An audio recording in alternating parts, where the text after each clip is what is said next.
Deux géants du streaming, deux événements planétaires, mais une seule question. Qui a vraiment gagné? C'est le match entre la tournée américaine de Speed et le Mafiaton 3 de Kai Cenat. Quand iShowSpeed annonce son America Tour fin août, personne ne se doute de l'ampleur que ça va prendre. Speed s'est lancé dans un périple de 35 jours sans aucune interruption à travers tous les États-Unis. Et il n'avait pas l'intention de couper sa caméra une seule fois. Le concept était simple mais totalement fou. Speed allait voyager d'état en état et de ville en ville pour rencontrer ses fans et découvrir l'Amérique en temps réel. Pas de pause, pas de jour de repos, juste du contenu non-stop pendant plus d'un mois d'affilée. Et il ne s'est pas limité à une seule plateforme. Speed a décidé de diffuser toute sa tournée simultanément sur YouTube et Twitch, touchant ainsi des fans absolument partout. Son bus est devenu son studio mobile, traversant plus de 25 États sous l'œil des caméras à chaque instant. La tournée a démarré très fort. Dès le premier jour, Speed a rencontré la légende de la NFL Tom Brady dans son manoir, donnant immédiatement le ton sur le niveau de prestige de cet événement.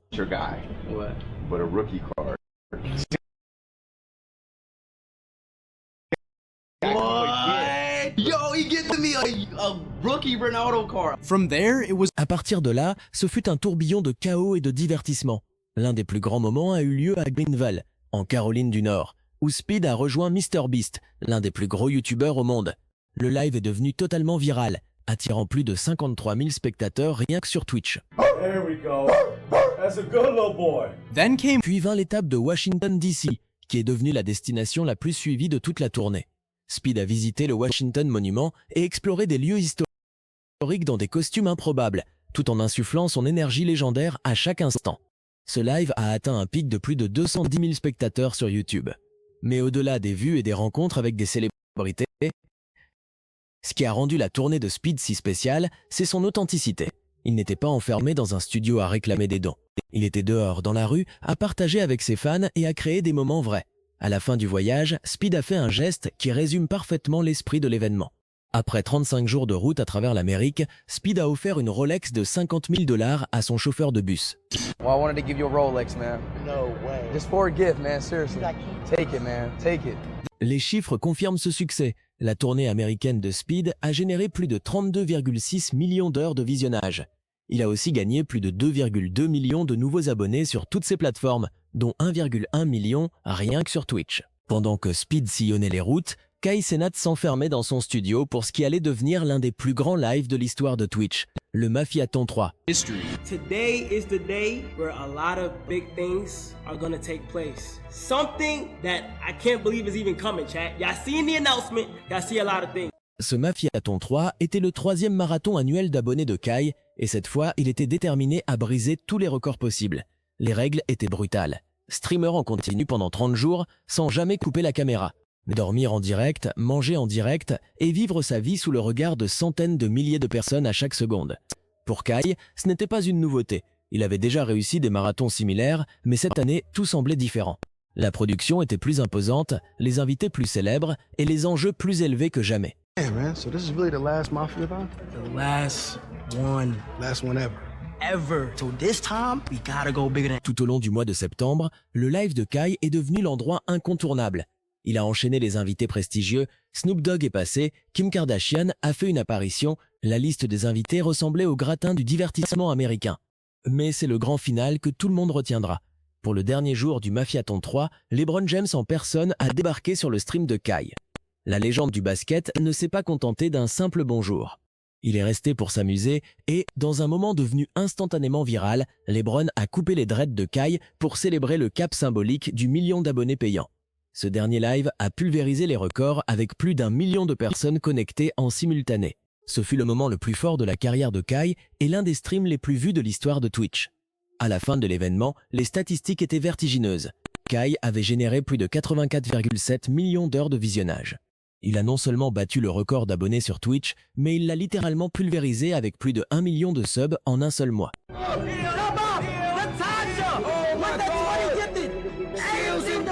Clips went viral. Pourtant, tout le monde n'a pas été convaincu. Au fil du marathon, un nouveau terme a commencé à envahir TikTok et Twitter, le bégaton ou le marathon de la mendicité. Des critiques ont accusé Kai de réclamer constamment des abonnements. Des clips sont devenus viraux, montrant Kai et ses amis demandant sans cesse aux spectateurs de s'abonner et de donner, pour que le chrono continue de tourner. Les réseaux sociaux se sont enflammés, dénonçant ce qu'ils voyaient comme un cycle sans fin. Se doucher, réclamer des subs, inviter quelqu'un 10 minutes, puis recommencer à réclamer. Certains fans de la première heure ont commencé à avoir l'impression d'être traités comme de simples distributeurs automatiques. Les critiques sont devenues si fortes que Kai a dû s'expliquer directement pendant son live. Visiblement tendu, il a rappelé à son chat qu'il avait toujours fonctionné de cette manière pour ses marathons. Il semblait frustré que le public se retourne contre lui alors qu'il utilisait le même format que d'habitude. Mais voilà le problème. Que ce soit juste ou non, la perception des gens avait changé. Pendant que Speed parcourait le pays, offrait une Rolex et créait des moments vrais avec ses fans, Kai semblait coincé dans un studio à demander de l'argent pour maintenir son chrono. Le contraste est devenu impossible à ignorer. La tournée de Speed donnait l'impression d'un partage avec sa communauté, tandis que le marathon de Kai donnait l'impression de se nourrir de la sienne. Alors, qui a vraiment empoché le plus d'argent? Analysons les chiffres. Pour le tour américain de Speed, les revenus proviennent de deux sources majeures. Sur Twitch, Speed comptait environ 16 000 abonnés durant ses 35 jours. À 5 $ le sub, avec la part habituelle de 70% pour les gros streamers, cela représente environ 56 000 $. Mais le vrai trésor vient des publicités.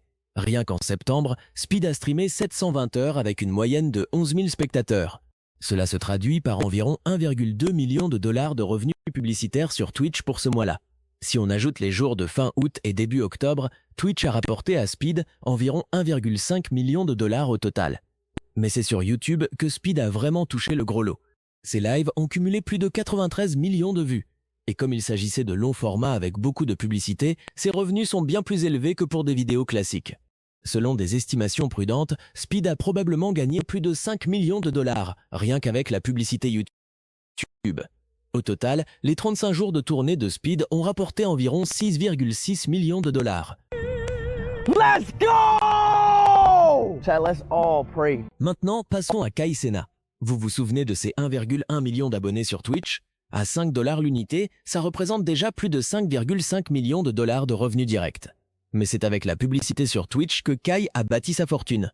Il a maintenu une moyenne de 130 000 spectateurs pendant tout le mois de septembre sur un total de 696 heures de direct. Si on se base sur les tarifs que ses propres amis ont rendus publics, les revenus publicitaires seuls s'élèvent à environ 13,5 millions de dollars. En faisant le calcul global, le Mafiaton 3 de Kai Cenat a généré environ 19 millions de dollars. Alors, qui est le vainqueur? Si on ne regarde que les chiffres bruts, Kai Cenat a gagné, en empochant presque 3 fois plus que Speed. Ces 19 millions de dollars écrasent les 6,6 millions de Speed. Mais c'est là que ça devient intéressant. Speed a gagné beaucoup plus de nouveaux abonnés que Kai alors qu'il avait 2 fois moins de temps de visionnage. Speed a attiré plus de 2,2 millions de nouveaux followers contre seulement un peu plus d'1 million pour Kai. Cela prouve une chose essentielle, la tournée de Speed a attiré de nouvelles personnes et élargi son audience pour les années à venir. Ensuite, il y a la question de la réputation. Speed a terminé sa tournée sous les éloges pour sa générosité et son lien réel avec ses fans. Kai, lui, a terminé avec la polémique du bégaton qui colle encore à son image. En termes de pur divertissement, Speed a emmené ses spectateurs dans un voyage épique à travers le pays avec des imprévus à chaque ville. Kai est resté dans la même pièce pendant 30 jours avec des invités célèbres, certes, mais sur un format qui a fini par lasser. Au final, les vrais gagnants sont les fans qui ont pu suivre ces deux événements. Ce sont deux visions totalement opposées du streaming, poussées chacune à leur maximum. Que vous soyez Team Speed ou Team Kai, septembre 2025 restera comme l'un des mois les plus légendaires de l'histoire d'Internet. La question est maintenant, quelle sera la suite? Car après des événements d'une telle ampleur, tout ce qui suivra aura l'air bien fade. La barre est placée extrêmement haut et tout le monde attend de voir qui osera le prochain coup d'éclat.